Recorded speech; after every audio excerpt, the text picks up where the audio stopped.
Hi bridge എഡ്യൂക്കേഷനിലേക്ക് എല്ലാവർക്കും സ്വാഗതം. നിങ്ങൾ UGC നെറ്റ് അറബിക് എക്സാമിന് പ്രിപ്പയർ ചെയ്യുകയാണോ? എങ്കിൽ ഇത് നിങ്ങൾക്ക് വേണ്ടിയുള്ള ചാനലാണ്. നെറ്റ് സിലബസിലെ ഓരോ യൂണിറ്റും നമുക്ക് ഒരുമിച്ച് സിമ്പിളായി പഠിച്ചെടുക്കാം. അപ്പോൾ ഞങ്ങൾക്ക് നിങ്ങളെക്കുറിച്ചും നമ്മുടെ ഈ കമ്മ്യൂണിറ്റിയെക്കുറിച്ചും കൂടുതൽ അറിയാൻ ആഗ്രഹമുണ്ട്. ഇന്നത്തെ ക്ലാസ് എങ്ങനെയുണ്ടായിരുന്നു? ഈസി ആയിരുന്നോ അതോ കുറച്ച് ടഫായിരുന്നോ? താഴെ കമന്റ് ചെയ്യണേ. ഇനി ഏതൊക്കെ ടോപ്പിക്കുകളാണ് നമ്മുടെ ക്ലാസ്സുകളിൽ വേണ്ടതെന്ന് തീർച്ചയായും നിർദ്ദേശിക്കണം. ഇതുപോലെ ഓരോ യൂണിറ്റും കവർ ചെയ്യുന്ന കൂടുതൽ ക്ലാസുകൾക്കായി ഈ ചാനൽ ഇപ്പോൾ തന്നെ സബ്സ്ക്രൈബ് ചെയ്യുക. നിങ്ങളുടെ ഫ്രണ്ട്സിനും ഗ്രൂപ്പുകളിലും ഷെയർ ചെയ്യുക. പ്രിയപ്പെട്ട കൂട്ടുകാരെ, നമസ്കാരം. ഇന്നത്തെ നമ്മുടെ ചർച്ചയിലേക്ക് എല്ലാവർക്കും സ്വാഗതം. നമ്മൾ ഇന്ന് സംസാരിക്കാൻ പോകുന്നത് അബ്ബാസിയ സാഹിത്യത്തിലെ ഒരു ഇതിഹാസത്തെക്കുറിച്ചാണ്, അൽ ജാഹിൽ. ഇതൊരു ക്ലാസ് എന്നതിലുപരി അദ്ദേഹത്തിന്റെ ജീവിതകഥയിലൂടെയുള്ള ഒരു യാത്രയായിരിക്കും. നിങ്ങളുടെ പരീക്ഷാ തയ്യാറെടുപ്പുകൾക്ക്, പ്രത്യേകിച്ച് നെറ്റ് എക്സാമിന് തീർച്ചയായും ഇത് പ്രയോജനപ്പെടും. നമുക്ക് തുടങ്ങാൻ ഇതിലും നല്ലൊരു വാചകമില്ല. ബദീഹുസ്സമാൻ അൽ ഹമദാനി ജാഹിലിനെക്കുറിച്ച് പറഞ്ഞ ഒരു കാര്യമാണിത്. അതായത്, അദ്ദേഹത്തിന്റെ എഴുത്തിനു ഒരുപാട് ആഴത്തിലുള്ള അർത്ഥങ്ങളുണ്ട്, പക്ഷേ ഉപയോഗിക്കുന്ന വാക്കുകളോ വളരെ സിമ്പിളാണ്. അലങ്കാരങ്ങളൊന്നും അധികം ഉപയോഗിച്ചിട്ടില്ല. ജാഹിലിന്റെ പ്രതിഭ മുഴുവൻ ഈ ഒരൊറ്റ വാചകത്തിലുണ്ട്, അല്ലേ? അപ്പോ നമ്മൾ ഈ ഒരു യാത്രയിൽ 4 പ്രധാന ഘട്ടങ്ങളിലൂടെയാണ് കടന്നുപോകുന്നത്. ആദ്യം അദ്ദേഹത്തിന്റെ വളരെ എളിയ തുടക്കം, പിന്നീട് എങ്ങനെ ഒരു വലിയ പണ്ഡിതനായി വളർന്നു എന്നത്, പിന്നെ അറബി സാഹിത്യത്തിലെ അദ്ദേഹത്തിന്റെ സ്ഥാനവും, അവസാനം ഇന്നും നിലനിൽക്കുന്ന അദ്ദേഹത്തിന്റെ സ്വാധീനത്തെക്കുറിച്ചും നമ്മൾ സംസാരിക്കും. അപ്പൊ നമുക്ക് തുടങ്ങാം. 1-ാം ഭാഗം, എളിയ തുടക്കം. ദാരിദ്ര്യത്തിൽ നിന്ന് അറിവിന്റെ ലോകത്തേക്കുള്ള അദ്ദേഹത്തിന്റെ യാത്ര. ശരിക്കും പറഞ്ഞാൽ ഒരു ഇതിഹാസത്തിന്റെ തുടക്കം അത്ര എളുപ്പമായിരുന്നില്ല. ഒരുപാട് വെല്ലുവിളികൾ നിറഞ്ഞതായിരുന്നു ആ കുട്ടിക്കാലം. അപ്പോ അദ്ദേഹത്തിന്റെ മുഴുവൻ പേര് ഇതാണ്: അബൂ ഉസ്മാൻ അംർ ഇബ്നു ബഹർ അൽ ജാഹിൽ. ഈ പേര് ഓർത്തുവെക്കുന്നത് നല്ലതാണ്. നിങ്ങളുടെ നോട്ടുകളിൽ കുറിച്ചുവെച്ചോളൂ. നിങ്ങൾ ചിന്തിച്ചിട്ടുണ്ടോ എന്തുകൊണ്ടാണ് അദ്ദേഹത്തിന് അൽ ജാഹിൽ എന്ന പേര് വന്നതെന്ന്? ആ വാക്കിന്റെ അർത്ഥം പുറത്തേക്ക് തള്ളി നിൽക്കുന്ന കണ്ണുകളുള്ളവൻ എന്നാണ്. അദ്ദേഹത്തിന്റെ ആ ഒരു ശാരീരിക പ്രത്യേകതയാണ് ആ പേരിന് കാരണമായത്. പക്ഷേ ആ പേര് അദ്ദേഹത്തിന് ജീവിതത്തിൽ ഒരുപാട് ബുദ്ധിമുട്ടുകൾ ഉണ്ടാക്കിയിട്ടുമുണ്ട്. അദ്ദേഹത്തിന്റെ ചെറുപ്പകാലമൊന്ന് നോക്കിയാൽ ശരിക്കും പറഞ്ഞാൽ വളരെ കഷ്ടപ്പാട് നിറഞ്ഞതായിരുന്നു. ഹിജ്റ 159 ബസ്രയിലാണ് അദ്ദേഹം ജനിച്ചത്. കുട്ടിക്കാലത്ത് തന്നെ അനാഥനായി കടുത്ത ദാരിദ്ര്യത്തിലാണ് വളർന്നത്. ജീവിക്കാൻ വേണ്ടി ചെറുപ്പത്തിൽ മീനും റൊട്ടിയുമൊക്കെ വിൽക്കുമായിരുന്നു. ഇനി നമ്മൾ കാണാൻ പോകുന്നത് ആ എല്ലാ പ്രതിസന്ധികളെയും മറികടന്ന് ഒരു പണ്ഡിതൻ എങ്ങനെ ഉദയം ചെയ്യുന്നു എന്നതാണ്. അദ്ദേഹത്തിന്റെ ഉള്ളിൽ അറിവിനോടുള്ള ഒരു തീ കെടാതെ നിന്നിരുന്നു. ആ തീയാണ് അദ്ദേഹത്തെ മുന്നോട്ട് നയിച്ചത്. ഇത് കേൾക്കുമ്പോൾ തന്നെ നമുക്ക് അദ്ദേഹത്തോടുള്ള ബഹുമാനം കൂടും. ഒന്ന് ആലോചിച്ചു നോക്കൂ.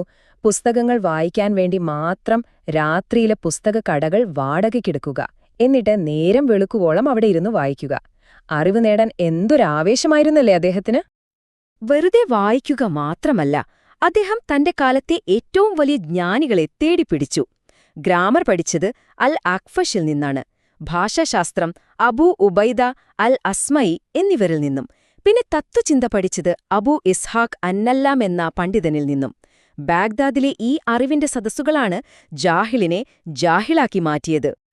ഇതൊന്ന് പ്രത്യേകം നോട്ട് ചെയ്യണം, കാരണം പരീക്ഷയ്ക്ക് വളരെ പ്രധാനപ്പെട്ട ഒരു പോയിന്റാണ്. അദ്ദേഹം മുഅ്തസില ചിന്താധാരയിൽ വിശ്വസിച്ചിരുന്ന ആളായിരുന്നു. അതായത് യുക്തിക്കും ചിന്തയ്ക്കും വലിയ പ്രാധാന്യം കൊടുക്കുന്ന ഒരു വിഭാഗം. ഈ ഒരു സ്വാധീനം അദ്ദേഹത്തിന്റെ എല്ലാ എഴുത്തിലും നമുക്ക് കാണാൻ പറ്റും.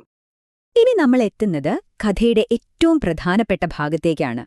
എങ്ങനെയാണ് അദ്ദേഹം അറബി ഗദ്യത്തിന്റെ സുൽത്താനായി മാറിയത്? അദ്ദേഹത്തെ അനശ്വരനാക്കിയ ആ കൃതികളെക്കുറിച്ചാണ് നമ്മളിനി സംസാരിക്കാൻ പോകുന്നത്. ഇതാ അദ്ദേഹത്തിന്റെ ചില പ്രധാനപ്പെട്ട വർക്കുകൾ: കിതാബുൽ ബയാൻ വ തബീൻ, കിതാബുൽ ഹയവാൻ, കിതാബുൽ ബുക്കല. ഈ പേരുകൾ ഉറപ്പായും ഓർത്തുവെക്കണം. നെറ്റ് എക്സാമിന് സ്ഥിരം ചോദ്യം വരുന്ന ഭാഗമാണിത്.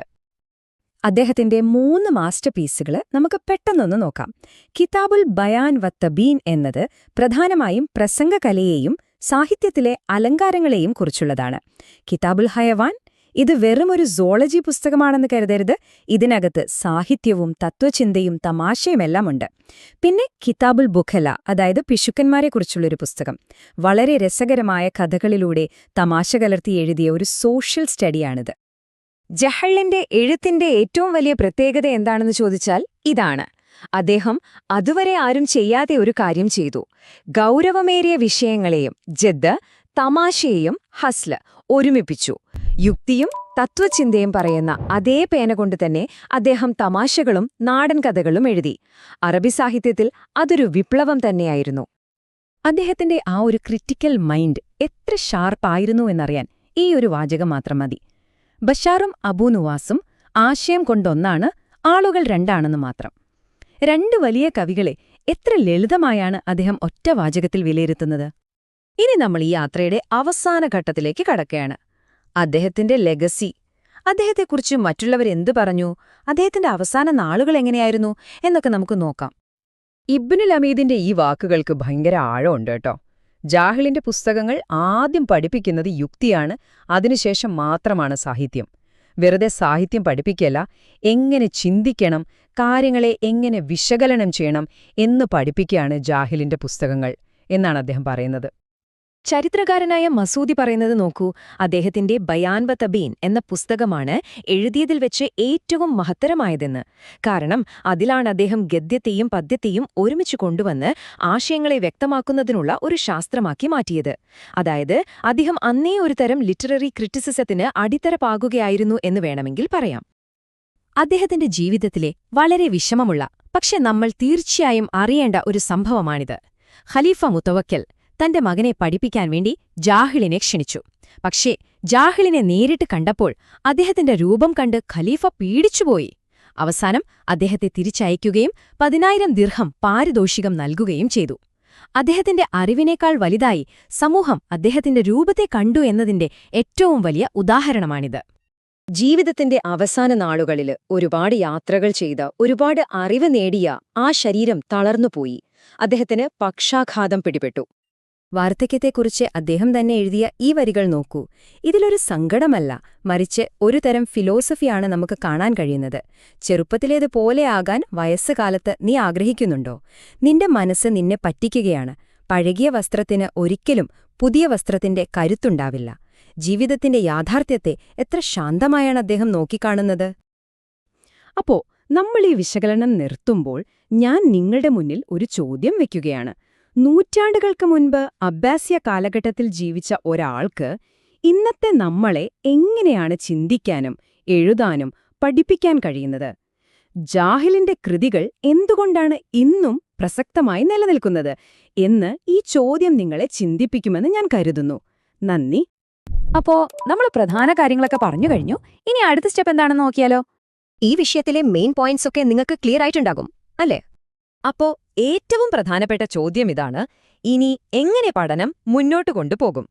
നിങ്ങളുടെ പഠനത്തിന് ഒരു മുതൽക്കൂട്ടാകാൻ പറ്റിയ ഒരു വഴിയുണ്ട്. അതാണ് ബ്രിഡ്ജ് 6 എഡ്യൂക്കേഷന്റെ ഈ പുതിയ പ്രിന്റഡ് ബുക്ക്. ഈ ബുക്കിനെ സ്പെഷ്യൽ ആക്കുന്നത് ഇതിന്റെ ഉള്ളടക്കം തന്നെയാണ്. നമ്മുടെ ഓരോ ക്ലാസ്സിലെയും പോയിന്റ്സും കഴിഞ്ഞ 5 വർഷത്തെ നെറ്റ് എക്സാം ക്വസ്റ്റ്യൻസും ഇതിലുണ്ട്. ഈ ബുക്കിന്റെ ഒരു കോപ്പി ഓർഡർ ചെയ്യാൻ വളരെ എളുപ്പമാണ്. ഓർഡർ ചെയ്യാൻ താഴെ കമന്റ് ബോക്സിൽ നിങ്ങളുടെ ഫോൺ നമ്പറും അഡ്രസ്സും കൊടുത്താൽ മതി.